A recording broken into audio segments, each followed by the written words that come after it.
William H. Macy, as the Shoveler, is really the most grounded character in this movie, oddly enough. Him having a family at home and just being an average dad really grounded this story because it is really goofy, but he's the one character in this movie that has this serious background. Hank Azaria plays the Blue Raja, and he's possibly my favorite character out of the group of superheroes. If you don't know who Hank Azaria is, you'll probably recognize his voice. He does a lot of voices on The Simpsons. Most recognizably, Moe Szyslak. When he's not being a superhero, he lives with his mom, and he acts a lot like a whiny teenager, which is just really fun to see Hank Azaria, a middle-aged man, do. And when he is the Blue Raja, he speaks in a British accent and wears Indian clothes that feature not one hint of the color blue. And he throws cutlery at his villains while throwing out just the best of silverware puns. The puns in this movie are amazing.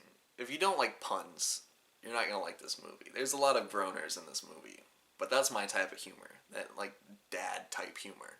It's a good time, and I mean... Seeing as it's your first night and all, I suppose I'll forgive you if you forget. Who's next?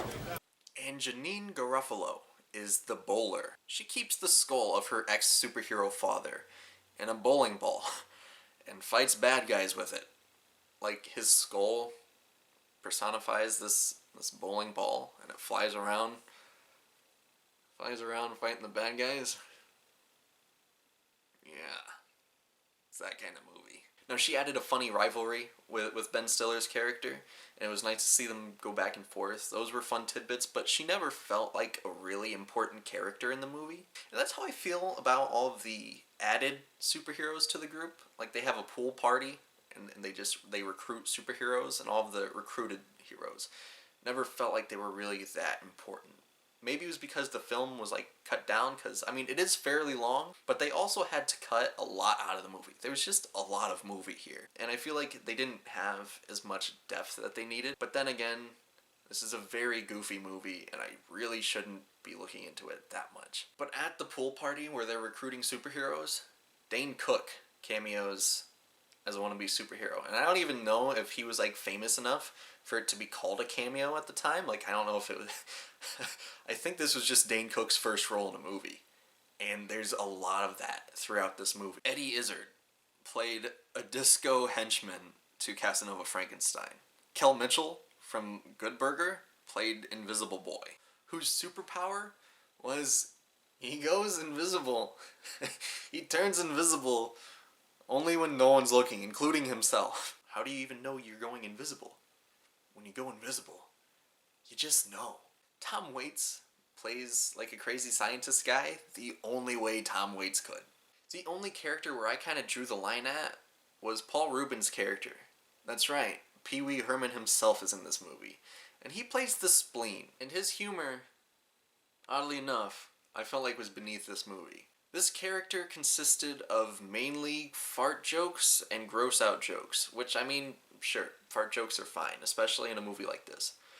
But it was almost too much when that's the only thing that character relies on. Because the humor in it was actually really, really clever. The really cool thing about it was that it was really self-aware. It was really ahead of its time. It was kind of like the Deadpool of the 90s. It made fun of the superhero genre, while also being a little bit meta, but I mean, not as meta as Deadpool was. But it was really self-aware, and it knew how goofy superhero movies and comics really could be. The thing about this movie being a Deadpool movie of the 90s was the fact that there wasn't really an Avengers movie of the 90s to make fun of. You know, superhero movies weren't really a common thing. So really this movie was directed more towards comic book fans, which again, probably didn't do too well at the box office, because back then comic book characters weren't as popular as they are now. We tend to forget that not too long ago, comic books were only a nerd thing. I remember like a couple years before Iron Man, the movie came out, and I was the chunky nerd, you know? I had a backpack, and I'm not kidding you here. I had a backpack full of comic books.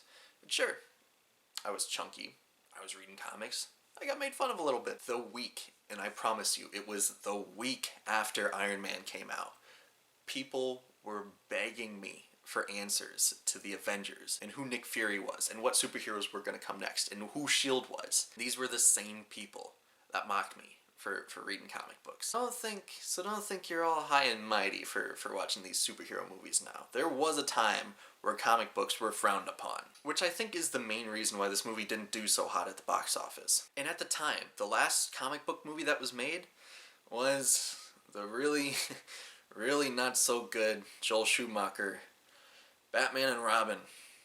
So, superhero movies just weren't doing so hot at the time anyway. What's wrong with Batman and Robin?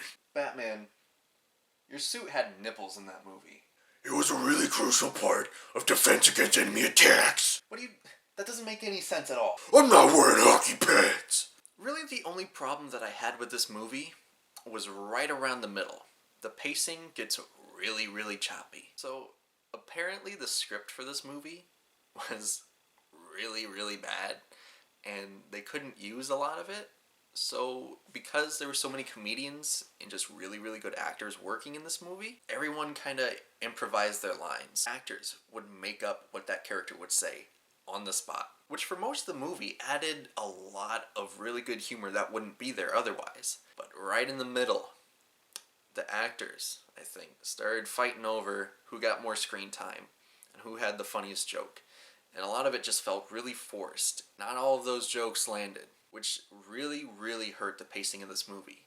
And because the director was a first-time director, and he had only worked on commercials before, he didn't really know how to control all of these big-time actors, so he just kind of let them do what they want. So right around the middle of filming this movie, it got really stressful for everyone. It got so stressful for this director that he's actually never made a movie since this. So the first half hour of this movie is really, really good. The middle gets pretty choppy, but then the last half hour is good again. Whether you make fun of it or you understand its meta humor, it's still a hilarious movie that deserves a watch. If you stick with this movie, you can still have a lot of fun with it. It's really, really funny, and if you're just getting tired of superhero movies, either go see Deadpool or watch this movie. You can find it on Crackle, which Crackle isn't my preferred streaming service for multiple reasons. But I found this movie so refreshing and so fun that, the day after I watched it on Crackle, I bought it. It's mine now. It's gonna go somewhere on this shelf once I figure out. I need a bigger shelf. If anyone out there has a bigger shelf that looks like this, but it's just bigger, hit me up. So considering the kind of movie this was, how surprising some of the performances were, and just how much of a good time I had with this movie, I'm going to give Mystery Men an 8 out of 10. Definitely not perfect, but it still deserves a watch. It's still a really good time that I think deserves a second look. And I want to thank all of you who are watching. I know it's not many, but for those of you who have been sticking with me, thank you. You're a true trooper. True trooper. Hope you enjoyed this review. If you've seen this movie and you think there are other underrated movies, let me know. I'll check them out for you. And, as always, watch movies, my friends.